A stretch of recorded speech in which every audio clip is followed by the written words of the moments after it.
High পঞ্চম শ্রেণীর শিক্ষার্থী বন্ধুরা, আশা করছি সবাই ভালো আছো। আজকে আমি তোমাদের দেখাবো কিভাবে দশমিক যুক্ত সংখ্যার গুণের অঙ্ক করতে হয়। তো দেখো, এখানে 3টি দশমিক যুক্ত সংখ্যার গুণের অঙ্ক লেখা আছে।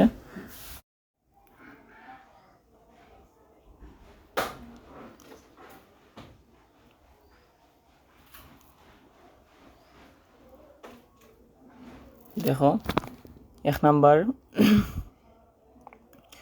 0.02 গুণন 3।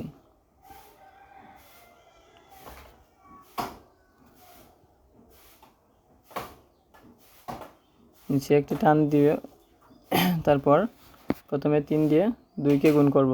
2 3 6, তারপর 3 দিয়ে 0কে গুণ করব। 3 0 0, তারপর 3 দিয়ে 0কে গুণ করব। 3 0 0। এখন দেখো, উপরের সংখ্যার দশমিকের পরে 2টি সংখ্যা আছে, এজন্য আমরা গুণফলের ডান দিক থেকে 2টি সংখ্যা পরে দশমিকটা বসিয়ে দেব। তাহলে হয়ে গেল দশমিক সংখ্যার গুণ। এখন আবার 2 নম্বরটা সমাধান করব।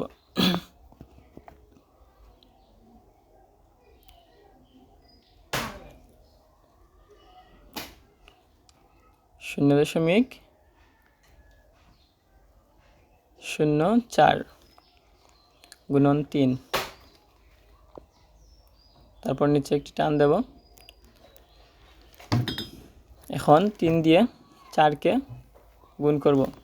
3 4 12, 12 2,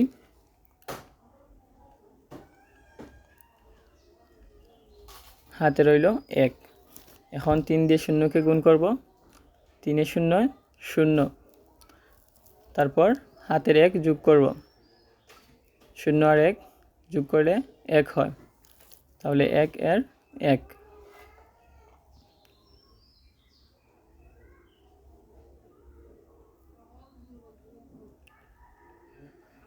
এখন 3 দিয়ে 0কে গুণ করব। 3 0 0।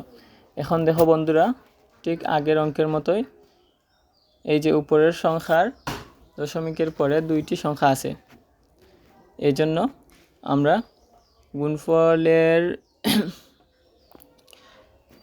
গুণফলের ডান দিক থেকে 2টি সংখ্যা পরে দশমিক সংখ্যাটি বসিয়ে নেব।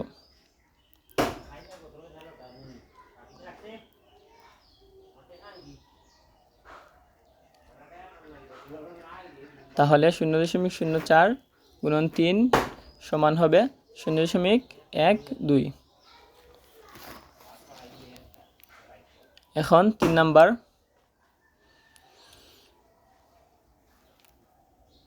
প্রশ্ন।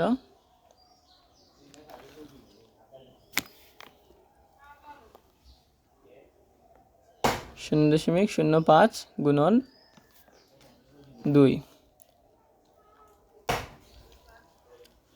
2 দিয়ে 5কে গুণ করব। 2 5 10, 10 এর 0, হাতে থাকলো 1। এখন 2কে দিয়ে 0কে গুণ করব।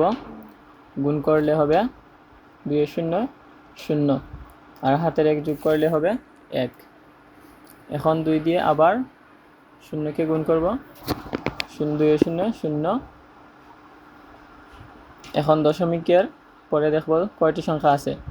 যেহেতু 2টি সংখ্যা আছে, এজন্য গুণফলের ডান দিক থেকে 2টি সংখ্যা পরে দশমিক বসাবো। তাহলে 0.0। শিক্ষার্থীরা এরকম কঠিন প্রশ্নের সহজ সমাধান পেতে চ্যানেলটি সাবস্ক্রাইব করে রাখবে এবং ভিডিওটি বন্ধুদের মাঝে শেয়ার করে দিবে।